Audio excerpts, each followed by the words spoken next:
Hey guys, खुलुमबाय, welcome back to माय channel. नोंथांमोनखौ फिन खेबसे आरोबावहाय आंनि गुबुन मोनसे गोदान ब्लग भिडिअआवहाय बरायहरबाय थाबाय। दिनैनि भिडिअआनो जाहैबाय लाइ बिबारजों दावदैजों एवनाय ओमफ्राय सबायजों ना सलदों। स' नोंथांमोनहा जुदि इन्टारेस्टेड दङब्ला आंनि भिडिअखौ जोबजासिम नायलांदो।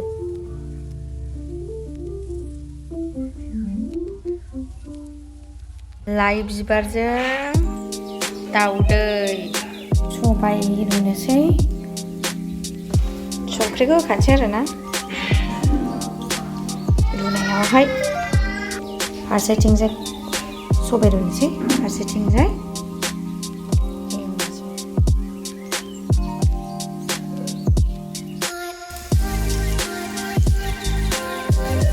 दाउदैखौहाय देफ्रुनानै लगायनानै लाबाय। खुरियावहाय संख्रि, हालदै ओमफ्राय जिरा पाउदार, बिनि उनाव सामब्राम हानाय एसे होनानै आरोना।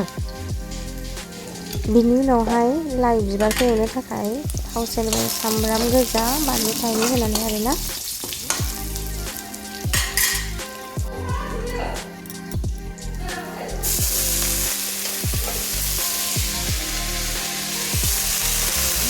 देखो, देखने में इतना अच्छा रंग है इसका, पीला रंग। खाने में थोड़ा कड़वा है, थोड़ा सा कड़वा है, अंडा दिया ना, ज़्यादा कड़वा भी नहीं हुआ।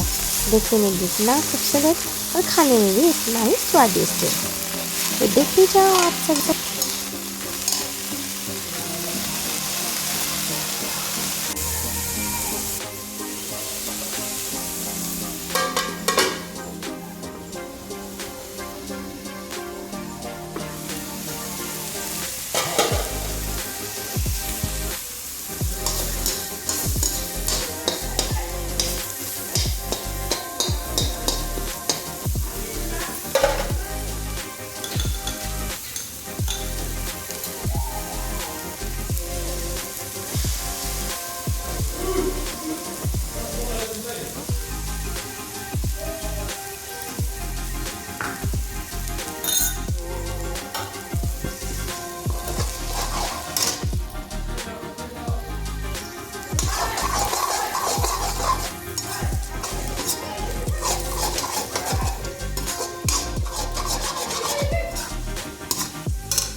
दाउदैखौ बिदि एरग्लिनानै एसे खामफ्राम खालामबानो जाबाय, माने गोथाव जायो आरोना।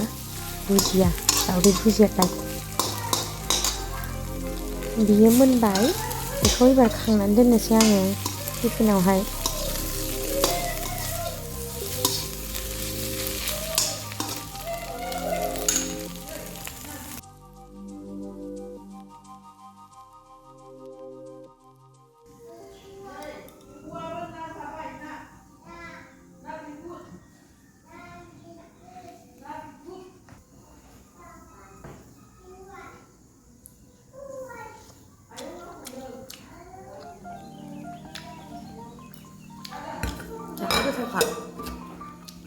फार्स्ट टाइम जाबाय आं लाइ बिबारजों दाउदै फार्मनिजों आरोना, टेस्टि।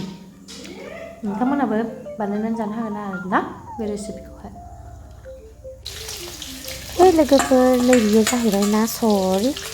एवथ्रमनानै दोननोसै, माखासे सबायाव होनो एसे मोनफ्रामहां खालामगोन आरोना, ओमफ्राय माखासे मोनहोगोन। बे सबायखौ थाव सेरनानै लाबाय आङो, सामब्राम गोजा ओमफ्राय बानलु ओमफ्राय जिरा होनानैहाय बेखौ एसे गेब्लेहोनो थाखाय खोस्लिजोंनो ओरै थुग्लिनोसै आङो। नैबे जाहैबाय खारै, थालिर फस्लानि।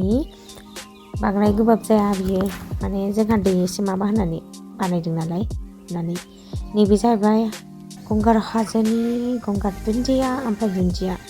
ग्लब ग्लब गोदौबाय, नाखौबो हरखांखाबाय आङो, गोदौथोंसै। खिथानो बावदोंसो, संख्रिखौ रुनायाव होखादोंमोन नालाय सबायखौ, आरो नाङिनि थाखाय साखिनायाव हरदेरबाय। हालदैखौबो आं थाव सेरनायाव होखादों आरोना, मानोना मोनामो। मिथिबायना?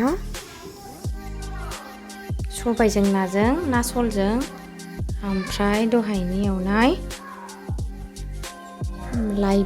लाइ बिबारजों दाउदैजों आरोना, बावदबलायबावो। माने दिनैसो फार्स्ट टाइम जाफेरदों, फिर भी थेवबो टेस्टि जादों आरोना। आंहा जाबाय थानोसै दिनैनि ब्लग भिडिअखौ लोगोफोर आङो जाबाय थानोसै ओमफ्राय दिनैनि ब्लग भिडिअखौहाय एसेयावनो फोजोबनोसै आरोना